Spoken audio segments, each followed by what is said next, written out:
Visakha steel plant ప్రమాదంలో మృతుల సంఖ్య 10కి చేరింది. హాస్పిటల్లో చికిత్స పొందుతూ కార్మికుడు సూరిబాబు మృతి చెందారు.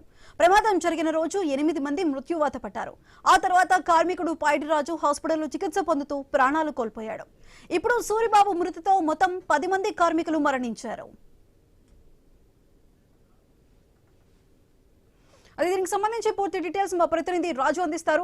రాజు, చెప్పండి, స్టీల్ ప్లాంట్ లో ప్రమాదం జరిగిన తర్వాత ఈ రోజు కూడా ఒకరు మరణించారు. ఓవరాల్ గా 10 మంది కార్మికులు మరణించినట్లుగా డీటెయిల్స్ అయితే వచ్చాయి. మరి దీనికి సంబంధించి ప్రస్తుతం డీటెయిల్స్ ఏంటి?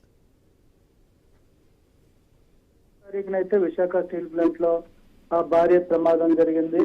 దీనికి సంబంధించి కూడా ఆ రోజు అయితే 8 మంది అక్కడికక్కడే మృతి చెందారు. మరో 6 అయితే ఆసుపత్రిలో చికిత్స పొందుతుండగా 2 రోజుల క్రితం మరొక క్షతగాత్రుడు అయితే పైడిరాజు అని చెప్పి మృతి చెందాడు. దీంతో 9 మందికి చేరారు. తాజాగా ఈ రోజు మరొక క్షతగాత్రుడు సూరిబాబు అయితే మృతి చెందడంతో మొత్తం ఇప్పటి వరకు 10 మంది అయితే మృతి చెందినట్టుగా సంఖ్య అయితే పెరిగింది.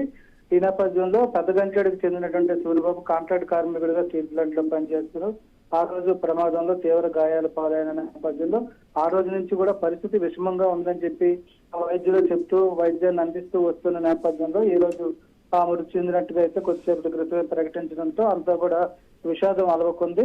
మృతుడికి భార్య, 2 పిల్లలు కూడా ఉన్నారు. వాళ్ళంతా కూడా విషాదంలో మునిగిపోయారని చెప్పుకోవచ్చు. దీంతో 10 మందికి చేరడంతో ఇంకా ఆసుపత్రిలో 4 అయితే చికిత్స పొందుతున్న పరిస్థితి కనిపిస్తుంది. వాళ్ళ పరిస్థితి కూడా ఆందోళనకరంగా, అంటే అప్పుడు వాళ్ళ ఆరోగ్య స్థితిపై కూడా చాలా మంది వాళ్ళ కుటుంబ సభ్యులు కూడా ఆవేదన వ్యక్తం చేస్తున్నారు. మొత్తానికైతే ప్రమాదం జరిగినప్పటి నుంచి కూడా వరుసగా విషాదాలు కొనసాగుతూనే ఉన్నాయని చెప్పుకోవచ్చు.